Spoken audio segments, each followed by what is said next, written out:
I am fantasy and paranormal romance author Leslye Penelope, and welcome to My Imaginary Friends, a look behind the scenes of an author mapping the worlds in my head and making them a reality. Hello friends, today is Saturday, February 24th, 2024, and this is episode 234 of My Imaginary Friends. I'm Leslye. As a reminder, you can sign up for the Footnotes newsletter and get the show notes in your inbox for every episode, along with weekly-ish inspiration, strategies, and ideas to help you grow as a writer. That is available at myimaginaryfriends.net/footnotes.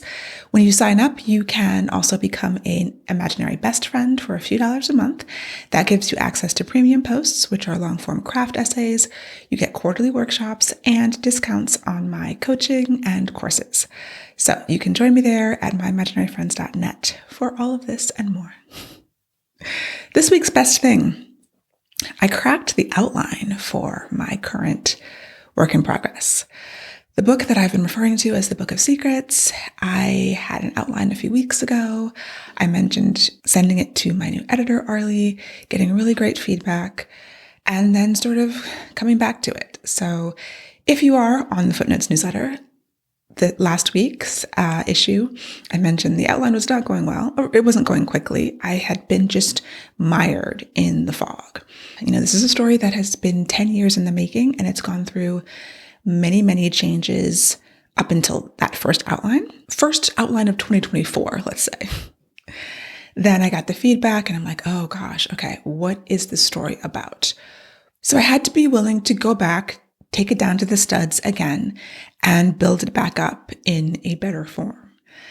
So I did want to talk a little bit about that today. Like, how do you revise an outline? It's not a book. It's not a draft. It's not a full story. It's just the roadmap that you're going to use to get there.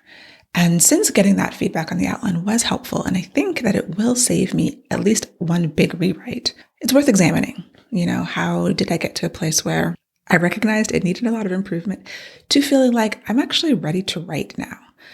It's very similar to the process that I used to revise a novel, although it's not nearly as intense because I did this in about 2 to 3 weeks.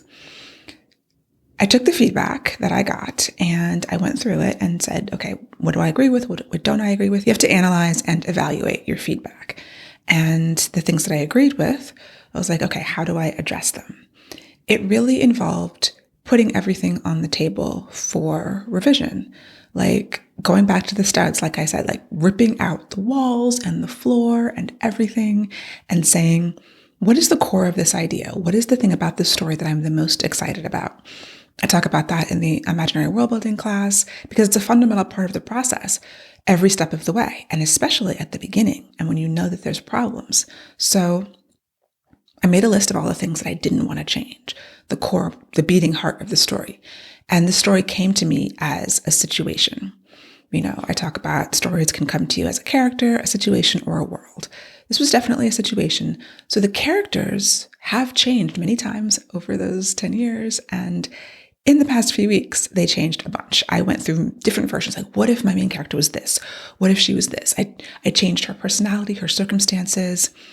The actions that she was going to take were going to be the same, but the motivations were going to change depending on the version of her that I used. And at a certain point, I talked to my brother, who was my first reader, and he's been the one over these 10 years. He's been like, you really have to get back to Book of Secrets. Like, that's a great idea. It's a great story. You have to write that. And so I brainstormed with him some different ideas, what I was thinking about for this character. We talked for a long, long time. And at the end of that, I was like, not really any closer, to figuring things out. And then I was thinking, maybe I just need some more time away from this because I was spinning myself in circles. I was doing so much that I was just losing the thread.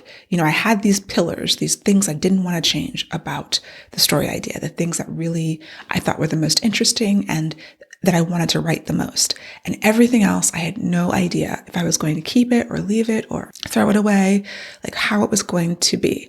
So it was basically like, maybe I just need some time because sometimes you need to step away from a project.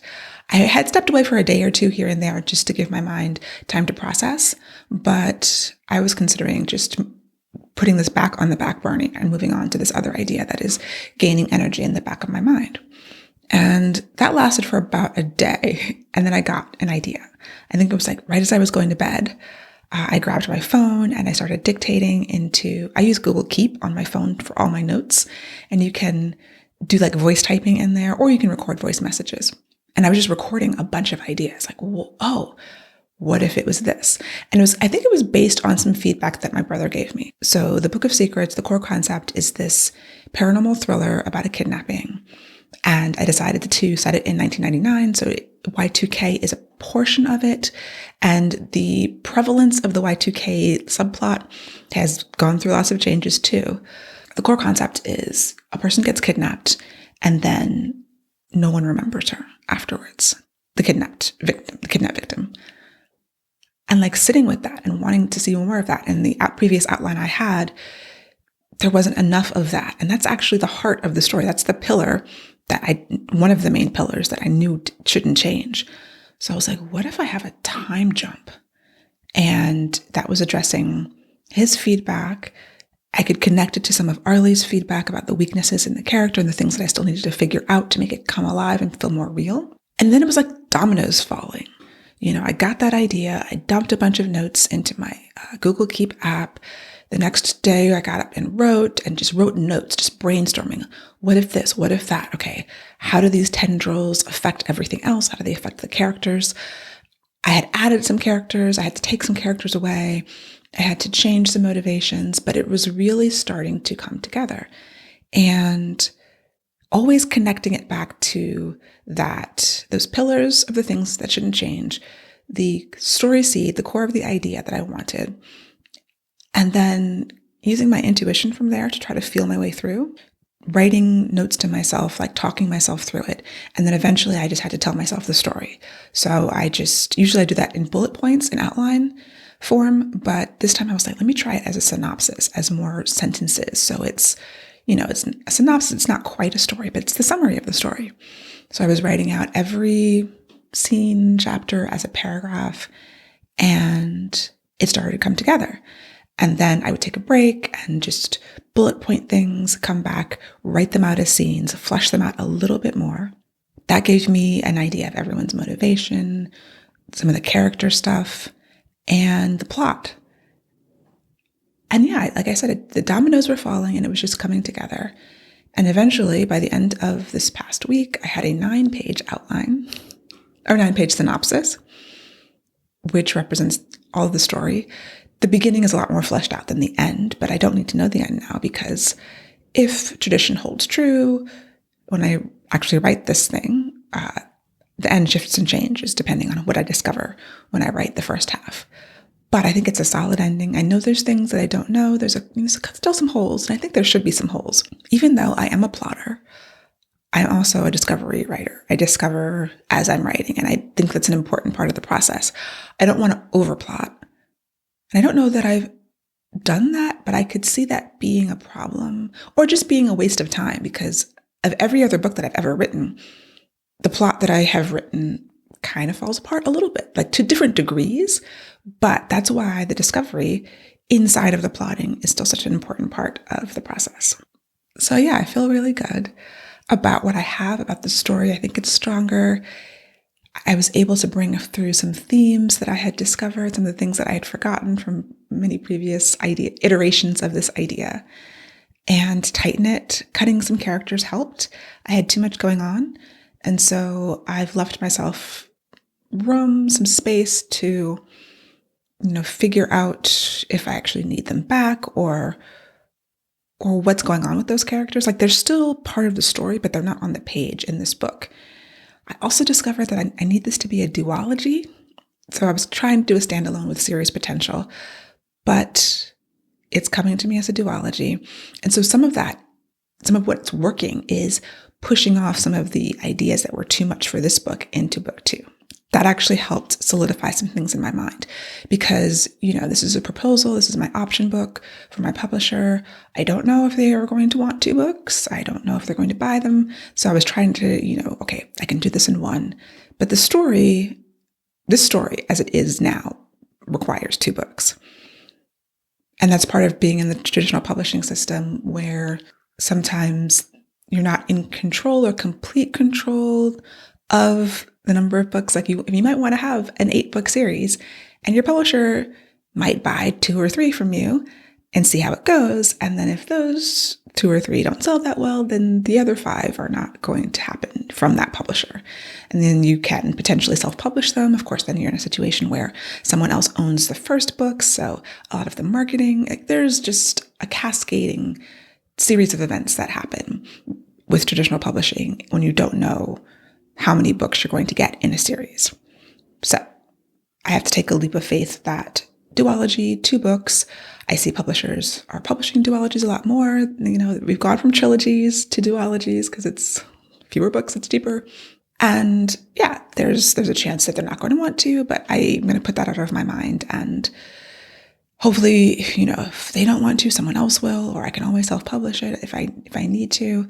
But just really having found what the story requires was really helpful to me because I didn't know at first. Sometimes if I'm not sure of the story, I don't know how long it's going to take me to tell this particular story.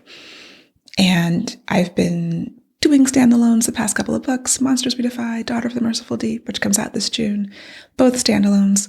Even though I know many of you want a sequel to the Monsters We Defy, I do get those messages very regularly. At the moment, it's a standalone. But it's nice. I've never done a duology, you know? I've done 7 books and 3 books and, well, technically the Angel books are a duology, although they're supposed to be a trilogy. And, you know, we don't talk about that much. But like a planned duology, which means cliffhanger, unfortunately, but it's so juicy and the story. And I don't actually know right now much about book 2. I have a bunch of bullet points of the stuff I pulled, and they're going to figure this out, and they're going to do this, and this is going to happen, and they're going to fix things. That's book 2 right now. But just knowing that it should be 2, and the story can be told in a complete fashion in 2. That was super helpful to me also. So the big takeaways, if you get feedback on your outline, evaluate the feedback, see what you agree with, what you disagree with, what you believe needs to change. Do a lot of brainstorming, allow anything and everything to be on the table, except for the things you hold back. There should always be something that you hold back that is the meaning of the story for you. And then just let your mind free to explore all the different avenues, record them, however that makes sense for you to do. Rely on the fact that if you're doing the work, inspiration will come. You will be seeing things, encountering ideas that are going to spark creativity and answer questions that you have, as long as you're open to it and you are putting in the time and effort to do the work on a regular basis. Gather your notes and then tell yourself the story and see how it comes out then.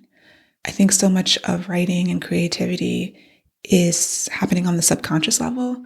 As much conscious work as I do, as many pages and pages of notes that I have and notebooks. I mean, I've got notes in a variety of places because that's how my process works. I know that so much of it is happening behind the scenes. So I have the writing time and then I do other things because just like they say when you're working out, and if you're trying to lose weight, you know, weight loss happens in the kitchen, not in the gym. And progress working out happens on your rest days and your layoffs. You do the work in the gym so that you can rest, and then that's when the muscles rebuild. It's similar to writing. You do the work. I come and sit every morning and do the work. But many of the ideas and inspiration happen at night, in the shower, on a walk, wherever.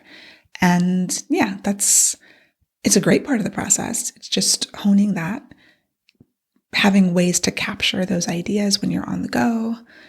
And because everyone has a smartphone now, or just about everyone, that's easier than it has been before. Because I wouldn't trust it in a notebook because I'm spilling tea on things and there's water and humidity and I don't know, dogs chewing notebooks. But yeah, that's been my process to get to this point. So my goal next week is to do a shorter version of the synopsis, because a 9-page synopsis is probably too long for the purposes I need it for. And then just get ready to start writing these sample chapters, getting them the first draft done of, the first few chapters of the book and polishing those eventually to submit them as the proposal. In terms of productivity, something that's been helping me has been scheduling deep work days versus days that I'm available for meetings. This is something I'm sure I talked about in years past probably, but I really put it into practice and have been keeping it in practice. So I use Zcal, which is like a Calendly. I use Calendly also for certain things, but primarily I'm using Zcal for the bulk of my business meetings for both of my businesses, my web development business and my author business. And so when someone's like, oh, hey, we want to meet, do this and this, I'm like, oh, here's my calendar link, here's my availability. And I'm available for meetings Mondays, Wednesdays, Fridays, and Saturday mornings.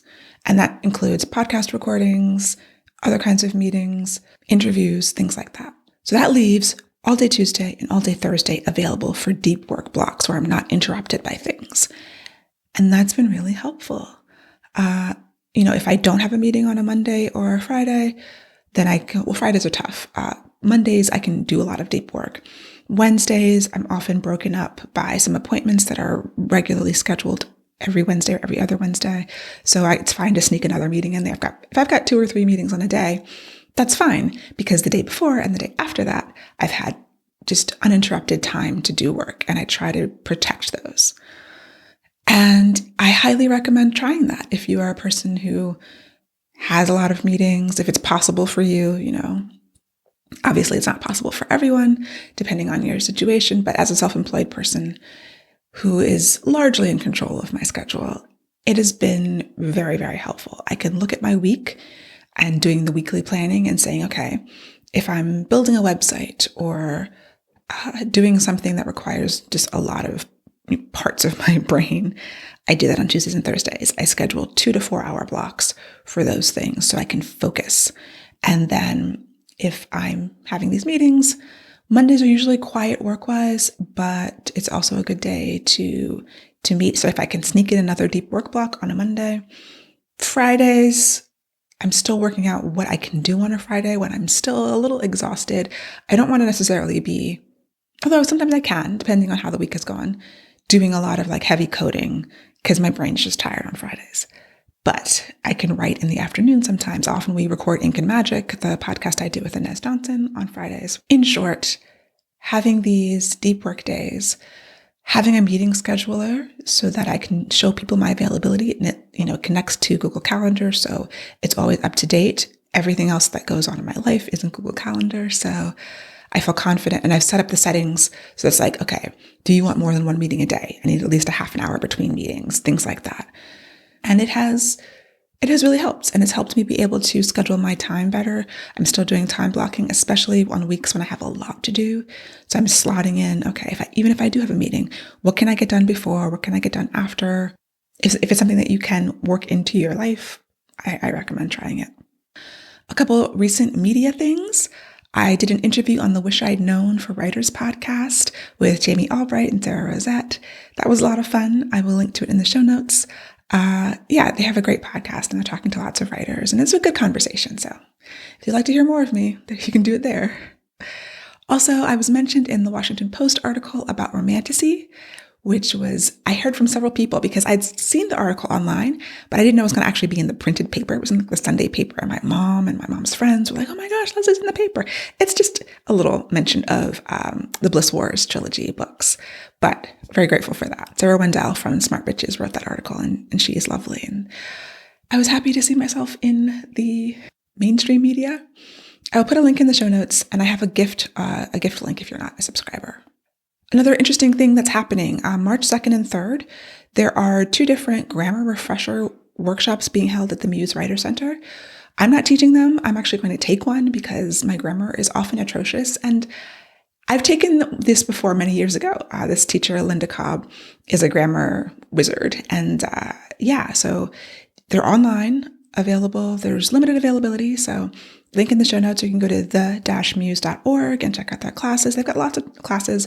I teach there sometimes. I'm not teaching there this semester. The Muse is one of the reasons why I'm a writer. The class is there. So always happy to support them. And the idea of a grammar refresher course, a couple of hours on a weekend, just to help my poor copy editor, to help me maybe help my newsletter, because I know I often run the Footnotes newsletter through Pro Writing Aid to clean up my comments and stuff. Sometimes I forget. And I know that my command of punctuation is atrocious. So that is the thing I'm doing that you might want to consider doing as well. Other announcements, I will be at AwesomeCon in Washington, D.C. It is March 8th through the 10th, 2024. I'm on some great panels with amazing other writers, and we're doing a bunch of signings. So I will link to my schedule there in the show notes.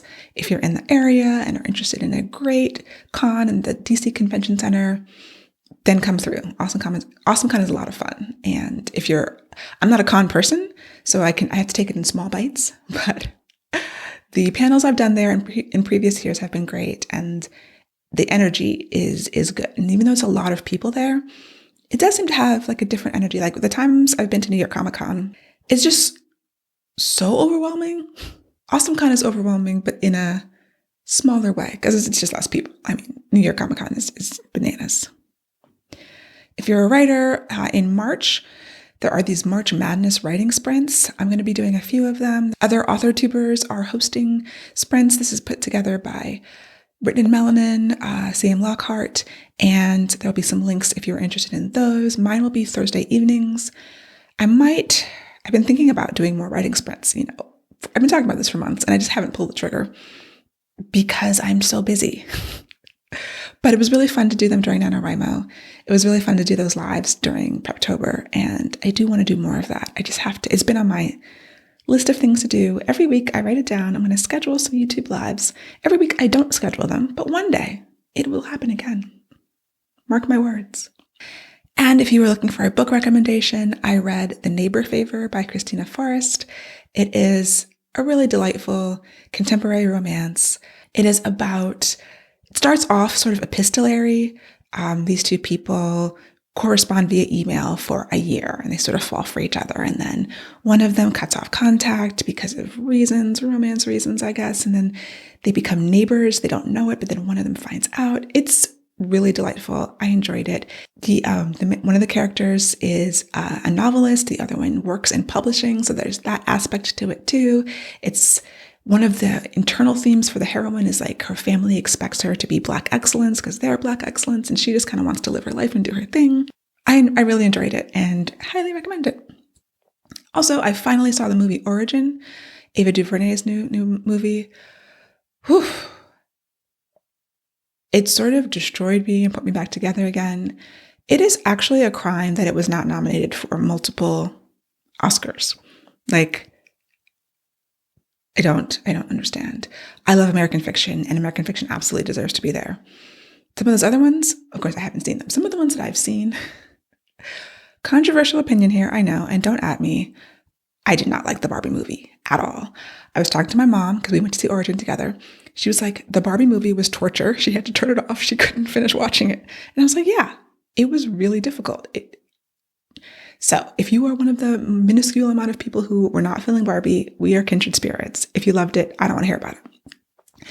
But Origin was such a great film.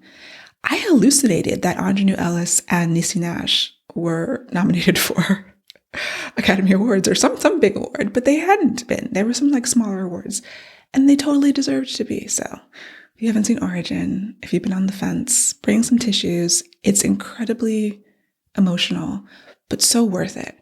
And it's just a different movie. It's like a dramatized documentary, but with so much heart and soul and emotion and grief.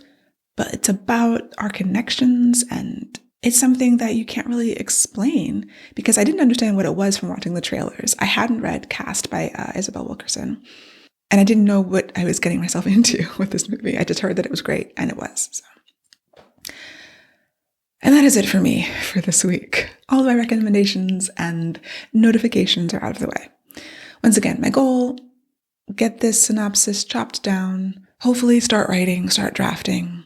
And once I am in the drafting mode for this, I will probably start working a little bit on this other idea that is got a lot of energy, because I would like to sell 2 different things this year, 2 different book projects. I'm gathering ideas and inspiration for this next idea. and it's really exciting too. For episode show notes and to sign up for the Footnotes newsletter and get the show notes in your inbox, go to myimaginaryfriends.net.